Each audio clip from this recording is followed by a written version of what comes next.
Hey guys, this is James. And this is Denny from TeaDB, bringing you guys episode 118, which is insane.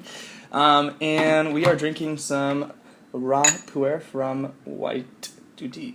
Yes. So, what do we got? So this is the 2005 Naka, and this is a tea that kind of got a little bit of buzz from Siwin and her blog. Check it out, Death by Tea. Basically, she said this tea kind of performs like marijuana.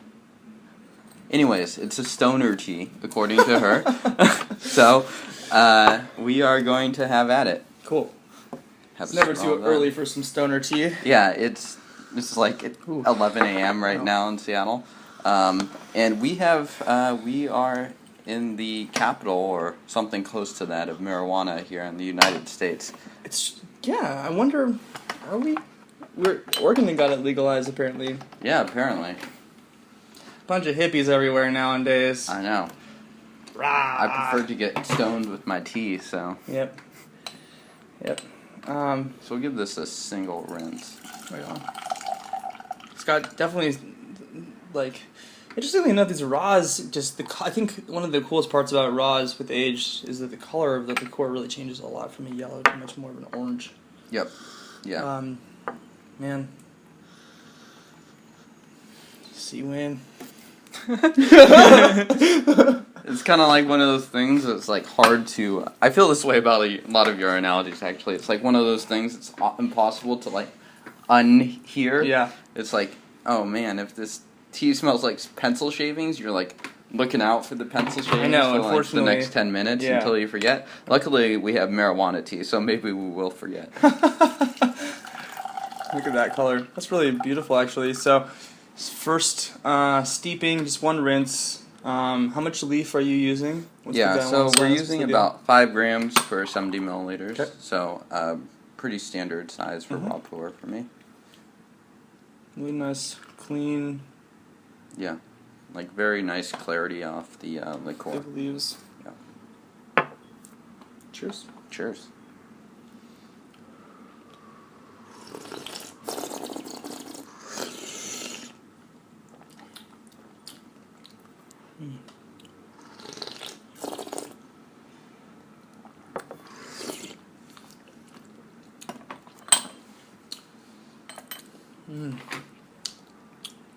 It's nice. It's subtle, maybe a little bit peachy.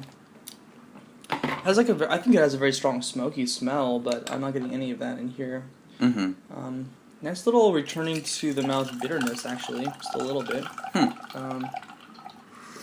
So it kind of like has that bitter finish to it, would you say? Yeah, Something that's like very subtle. It's not as strong. I mean, it's light right now. It's already getting much darker too. I think the cool part, or not the cool part, I think one of the best things off of the first steeping is just how smooth the texture is. Mm-hmm. It's really nice. Interestingly enough, I feel like that raw has a very clean, crisp texture and mouthfeel. It depends on how much leaf you're using, of course, but compared to ripe. And I think it also depends on like the quality of the raw you're drinking. If you're drinking like a young factory, mass-produced production or something like that, and we can see this has a lot of nice small leaves actually, which is kind of what the region Naka is known for. But if you're drinking like the last tea we had, like the Walong Jai from Yunnan Sourcing, or something like this, like one of the nicer teas, then absolutely, I totally agree with you.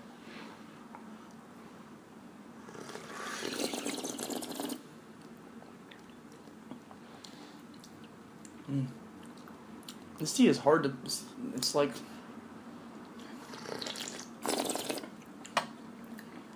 Subtle, hard to. Mm-hmm. Yeah, I'm not getting the pot off of this very much, but Oh, just you wait. yeah, I know. I'm gonna be walking home. I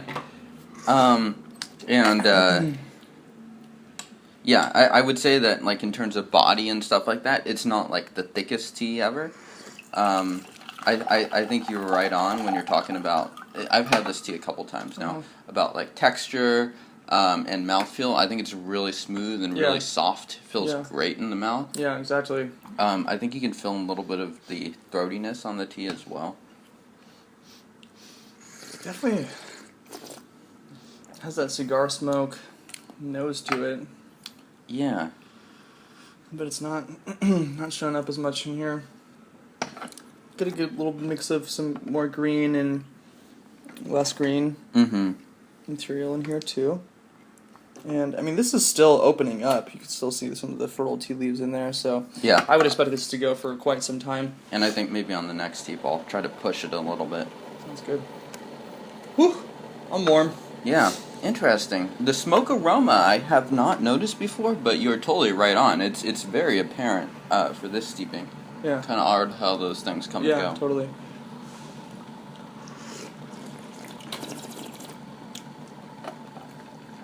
It's really kind of coming through now. Getting much more body, a little hint of astringency and tannin in there. Almost kind of like a tart wine would kind of make your mouth pucker a little bit, but it's not bitter. Yeah, this is good. This is one of those ones where I'm enjoying it a lot, having a hard time placing it. It's subtle. It's not. There aren't that many flavors that I'm like bananas, grapes, or whatever. You know. But very smooth. Yeah, very smooth. Good like energy, kind of calming. Like marijuana. Yeah, I don't know. So the liqueur is definitely the darkest and deepest for this steep. So we will see. Probably be a little bit more astringency, I would guess, in here. I think the sweetness is coming off a little bit. What I suspect is that the sweetness will sort of show up. It's kind of like a U, kind of die off a little bit mid-steep as it gets a little bit more bitter, and then come back as the bitterness and astringency kind of fades a little bit. Like that Huaygan or whatever, right. Like returning back. Cheers. Cheers.